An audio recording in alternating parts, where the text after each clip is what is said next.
Hello दोस्तों, आज मैं आपको एक ऐसी बुक की समरी के बारे में बताने वाला हूँ जिसका नाम है 1000 वेज टू मेक $1000, यानी 1000 तरीके $1000 कमाने के। तो दोस्तों, क्या आप भी $1000 कमाने के 1000 तरीके जानना चाहते हैं? इस बुक समरी में हम आपको कुछ ऐसी इम्पोर्टेंट पॉइंट बताने वाले हैं जो आप खुद का बिजनेस स्टार्ट करने में आपको बहुत ज़्यादा हेल्पफुल होंगे और आप सक्सेसफुल और एक हैप्पी लाइफ जियोगे। दोस्तों, हम आपको कुछ ऐसे एग्जाम्पल्स बताएंगे लोगों के कि जिन्होंने अपना बिजनेस कैसे स्टार्ट किया। तो आप इस वीडियो को पूरा ज़रूर देखना और इस वीडियो को पहले लाइक कर दो और हमें कमेंट करके ज़रूर बताना कि आपको यह वीडियो कैसी लगी। तो दोस्तों, आइए जानते हैं। दोस्तों, जिनके पास पहले कोई जॉब नहीं थी और कुछ ने यंग एज में ही अपना काम स्टार्ट कर दिया था। हालांकि इन लोगों को हर तरह की मुश्किल आई, लेकिन उन्होंने हार नहीं मानी। 1000 वेज टू मेक $1000 सबसे पहले 1930 में छपी थी। ये एक क्लासिक बुक है जिसके प्रिंसिपल्स आज भी काफ़ी रिलेवेंट हैं। फेमस ऑथर वॉरेन बफे अपनी एज में इस बुक को पढ़कर इंस्पायर हुए थे, इसलिए आज की जनरेशन के लिए भी इस बुक को फिर से अवेलेबल कराया गया है। दोस्तों, आइए जानते हैं। फर्स्ट पॉइंट, अपना खुद का व्यापार, अपना खुद का बिजनेस कैसे स्टार्ट करें। How to start your own business. यदि आप एक बिजनेस बनाना चाहते हैं तो अभी से अपना बिजनेस शुरू कर दें। इसे करने का कोई बेहतर समय नहीं होता, कोई मुहूर्त नहीं होता। अगर आप सोच रहे हैं कि मुझे ये बिजनेस स्टार्ट करना है या फिर मुझे कोई सा भी बिजनेस स्टार्ट करना है, तो उसके लिए कल के दिन का इंतज़ार बिल्कुल भी मत करो। आज ही से आप अपने बिजनेस के ऊपर लग जाओ। अपने आपके आसपास के लोग क्या कहते हैं उनकी बिल्कुल भी मत सुनो। यह मत कहो जब मैं यह या वह प्राप्त कर लूँगा या मेरे पास इतना पैसा आ जाएगा तब जाके मैं शुरू करूँगा। दोस्तों, आपको मुश्किलों का सामना ज़रूर करना पड़ेगा, लेकिन आपके अंदर बहुत हिम्मत होनी चाहिए।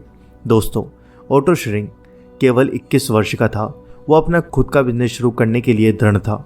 उसने सोचा कि कैंडी बेचने में पैसा है, इसलिए उसने अपनी कैंडी बनाने की मशीन खरीदी। उनके द्वारा बनाई गई कैंडी हालांकि नहीं बिकी। ओटो ने एक आम गलती की। जो बिजनेस बनाते हैं ये वह चीज़ तैयार कर रहा है जो उन्हें पसंद है और वह चीज़ नहीं जिसे बाजार पसंद करता है। सौभाग्य से ओटो ने इसे जल्दी ही महसूस किया। सबसे ज़्यादा बिकने वाली कैंडीज़ के केवल 3 प्रकार हैं। वे मूंगफली के साथ चॉकलेट, कैरमेल और कैंडीज़ हैं। जब ओटो ने उनका उत्पादन किया तो उसने पैसा बनाना शुरू कर दिया। एक बार में चॉकलेट, कैरमल और मूंगफली का सही संयोजन खोजने में उसे 3 साल लग गए। जल्दी ही बच्चों और वयस्कों ने समान रूप से अपने स्टोर को झुका दिया। ओटो अपनी चॉकलेट बनाता रहा और बेबी रूथ कंपनी का मालिक बन गया। दोस्तों, सेकंड पॉइंट, बेचने के लिए चीज़ें बनाना, मेकिंग थिंग्स टू सेल। ऐसा क्या है जो आप करना पसंद करते हैं? यह संभव है कि आप इससे एक बिजनेस बना सकते हैं। हो सकता है आपने आवश्यकता से अधिक करियर बना लिया हो, लेकिन अगर आपको वह शौक है जो आप वास्तव में प्यार करते हैं तो आप किसी दिन उससे पैसे कमाने का अवसर पा सकते हैं। आपके पास एक निश्चित कौशल हो सकता है जिसे आप बेच सकते हैं। यदि आप चीज़ों को बनाने में सफल होना चाहते हैं तो आपको बहुत अभ्यास करने की आवश्यकता है। आप अपना शिल्प तभी पूरा करेंगे जब आप इसे करने में इतना समय खर्च करेंगे। दोस्तों, मिसेस स्मिथ ब्रुकलिन एक विधवा हैं। उसे सेकना बहुत पसंद है। मिसेस स्मिथ बहुत ही स्वादिष्ट डोनट, नट ब्रेड्स, पाई, रोल, कुकीज़ और कॉफ़ी केक बेक कर सकती हैं। एक सुबह उसने अपना खुद का खाद्य विशेषता व्यवसाय शुरू करने का सोचा। उसकी यह चीज़ें शहर में पार्टियों, छुट्टियों और विशेष यानी रात के खाने की मांग में बन गए। स्टोर के मालिक और पार्टी के आयोजक मिसेस स्मिथ को बुलाते हैं क्योंकि उन्हें पता है कि वह सबसे अच्छी चीज़ें बनाती हैं, इसलिए सिर्फ उन्हीं को बुलाया जाता है। दोस्तों, थर्ड पॉइंट, बेचने के लिए चीज़ें जुटाना, राइजिंग थिंग्स टू सेल। आपको पौधों या जानवरों को पालने में दिलचस्पी हो सकती है।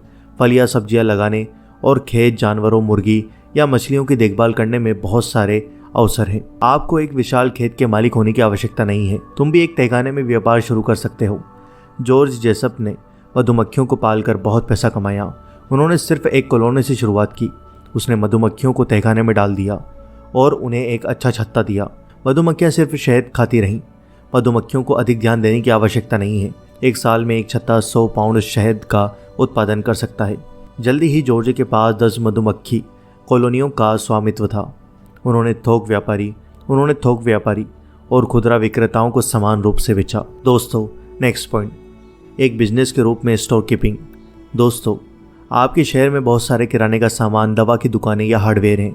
उनमें से कुछ शायद एक बड़ी श्रृंखला का हिस्सा है। तो आप अपना स्टोर कैसे शुरू करते हैं? शायद ऐसे उत्पाद या सेवाएं हैं जिनके लिए लोगों को अगले शहर में जाना पड़ता है। आप वहाँ से शुरू कर सकते हैं। वह कौन सा उत्पाद है जिसकी आपके समुदाय में कमी है। आपको एक स्थान चुनना चाहिए जो आपके लक्षित बाजार के पास हो। कई बच्चे रॉल्फ वॉटकिंस के पालतू जानवरों की दुकान से गुजरते हैं। अपने उत्पादन के दिन उनकी जेब में एक भी प्रतिशत नहीं था। बच्चों को स्कूल जाने के रास्ते में उनकी दुकान ने रोक दिया। दोपहर में वे अपने दोस्तों के साथ वापस आए। वॉटकिंस ने बच्चों और उनके माता पिता को सिखाया कि वे अपनी मछलियों की देखभाल कैसे करें। उन्होंने उच्च भुगतान वाले ग्राहकों के लिए एक्वेरियम भी स्थापित किया। 3 सालों में वॉटकिंस मछली की 120 किस्मों और 130 टंकों का अधिग्रहण करने में सक्षम था। उन्होंने सालाना हज़ारों डॉलर कमाए। दोस्तों, नेक्स्ट पॉइंट, छोटा व्यापार व्यवसाय को बढ़ावा देना, प्रमोटिंग ए स्मॉल बिजनेस। दोस्तों, व्यवसाय की सफलता का मुख्य घटक ग्राहकों के साथ अच्छे संबंध है, लेकिन हर बार एक समय में अधिक आय लाने के लिए प्रचार और विज्ञापनों की आवश्यकता होती है। विशेष रूप से एक रेस्टोरेंट व्यवसाय के साथ बहुत प्रतिस्पर्धा है। एक रेस्टोरेंट के मालिक को बाजार जीतने के तरीके खोजने होंगे। आपको एक ऐसा विज्ञापन बनाना होगा, यानी बाय 2 गेट 1 फ्री या बाय 1 गेट 1 फ्री, ताकि इसके एड्स देखकर, इन सब विज्ञापनों को देखकर आपके रेस्टोरेंट में लोग खिंचे चले आएंगे और जब वो आपके खाने को टेस्ट करेंगे तो फिर उसकी अलग ही बात होगी। तो दोस्तों, इस वजह से आप एक छोटे बिजनेस को भी इस तरीके से बढ़ावा दे सकते हैं और अपना काम धंधा चालू कर सकते हैं और धीरे धीरे अपने बिजनेस को बड़ा बना सकते हैं। दोस्तों, मेल द्वारा चीज़ें बेचना, सेलिंग थिंग्स बाय मेल। यदि आप मेल ऑर्डर व्यवसाय शुरू करना चाहते हैं तो आपको सबसे पहले अपने लक्षित ग्राहकों को खोजना होगा। उन ग्राहकों का पता लगाएं जिन्हें आप रखना चाहते हैं। सामान्य जनसांख्यिकी के अलावा उनकी उपस्थिति और जीवन शैली की कल्पना करें। इसके बाद अपनी मेलिंग सूची बनाएं। अधिक ग्राहक जोड़ने के लिए आप प्रति क्लिक विज्ञापन, सोशल मीडिया पोस्ट या ब्लॉग सामग्री का उपयोग कर सकते हैं। आपको उनका नाम, पता और संपर्क नंबर प्राप्त करने की आवश्यकता है। आपकी मेलिंग सूची आपकी संपत्ति है। यह वह जगह है जहां आप आय उत्पन्न करेंगे, यानी यहां से आप पैसा कमाएंगे। पहले के बिजनेसेस अपने ग्राहकों से जुड़ने के लिए प्रत्यक्ष मेल का उपयोग करते थे। ऑनलाइन चीज़ें बेचने के साथ ही यह सिद्धांत लागू होता है। आपको पता होना चाहिए कि प्रभावी बिक्री पत्र कैसे बनाया जाए, यानी एक अच्छा ईमेल कैसे बनाया जाए। दोस्तों, हेनरी फील्ड फसल बीज बेचने के लिए घोड़े की गाड़ी से यात्रा करता था। वह अपने ग्राहकों तक पहुंचने के लिए मेला खेतों को पार करता है। किसानों को पता चला, उसे पसंद आया और उस पर भरोसा किया। जब वह मेल ऑर्डर व्यवसाय में स्थानांतरित हो गया तो अधिक किसानों ने उससे बीज खरीदे। वह अपने बिक्री पत्रों को उसी अनौपचारिक, व्यक्तिगत और मैत्रीपूर्ण तरीके से लिखते हैं जो वे किसानों से बात करते हैं। हेनरी अपने पत्रों को संक्षिप्त और सटीक रखते हैं। जल्दी ही उनके व्यापार का विस्तार सामान्य माल तक हो गया। हेनरी अपने बिक्री पत्र के साथ एक ही दृष्टिकोण का उपयोग करता है। नेक्स्ट पॉइंट, अपनी सेवाएं बेचना, सेलिंग योर सर्विसेज। दोस्तों, अगर आप सेवा व्यवसाय में शुरुआत करना चाहते हैं तो आपको पहले खुद से पूछना होगा कि ऐसा क्या है जो आप करना पसंद करते हैं। आप सबसे अच्छा क्या कर सकते हैं?